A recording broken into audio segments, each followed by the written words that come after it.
आज की कहानी का शीर्षक है सर्दियों की मिठाई। सर्दियों का मौसम था। महाराज तेनालीराम और राजपुरोहित राजमहल के उद्यान में बैठे धूप सेक रहे थे। अचानक महाराज बोले, सर्दियों का मौसम सबसे अधिक अच्छा होता है, खूब खाओ और सेहत बनाओ। खाने पीने की बात सुनकर पुरोहित जी के मुंह में पानी आ गया। वे बोले, महाराज, सर्दियों में मेवा और मिठाई खाने का अपना अलग ही आनंद है। वाह, क्या मजा आ जाता है। एकाएक महाराज ने पूछा, अच्छा बताओ, जाड़े की सबसे अच्छी मिठाई कौन सी है?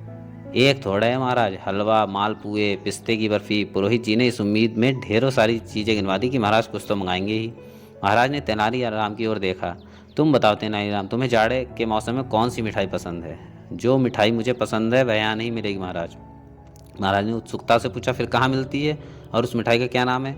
नाम पूछकर क्या करेंगे महाराज, आज रात को मेरे साथ चलें तो वह बढ़िया मिठाई मैं आपको खिलवा भी सकता हूँ। हम अवश्य चलेंगे। और फिर रात होने पर वे साधारण वेश धारण करके तेनालीराम के साथ चल दिए। चलते चलते तीनों एक गांव में निकल आए। गांव पार करके खेत थे। अरे भाई तेनालीराम, और कितनी दूर चलोगे? बस महाराज समझिए पहुंच ही गए। बोझ सामने देखिए, अलाव जलाए कुछ लोग वहां बैठे हैं, वहीं मिलेगी वह मिठाई। कुछ देर में वे वहां पहुंच गए जहां कुछ लोग अलाव जलाए बैठे थे, हाथ ताप रहे थे। क्योंकि तीनों ने ही वेश बदला हुआ था और ऊपर से अंधेरा था, इसलिए कोई पहचान नहीं पाया। वे भी उन्हीं लोगों के साथ हाथ तापने लगे। पास ही एक कोल्हू था जिसमें गन्ने की पिराई चल रही थी। तेनालीराम ने उन्हें बैठाया और कोल्हू की ओर चल दिए। एक और बड़े बड़े कड़ाहों में रस पक रहा था। तेनालीराम ने किसान से बात की और 3 पत्तलों में गर्मा गर्म गुड़ ले आए। लो महाराज, खाओ मिठाई, ये है जाड़े की असली मिठाई, तेनालीराम बोला।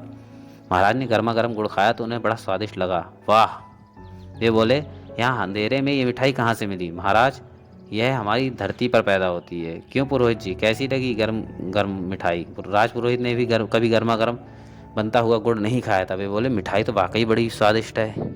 ये गुड़ है महाराज। गुड़? महाराज चौंके। ये कैसा गुड़ है भाई, गर्मा गर्म और स्वादिष्ट?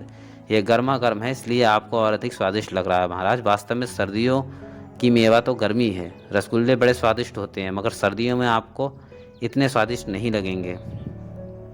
वह तेनालीराम मान गए। महाराज ने तेनालीराम की पीठ ठोंकी।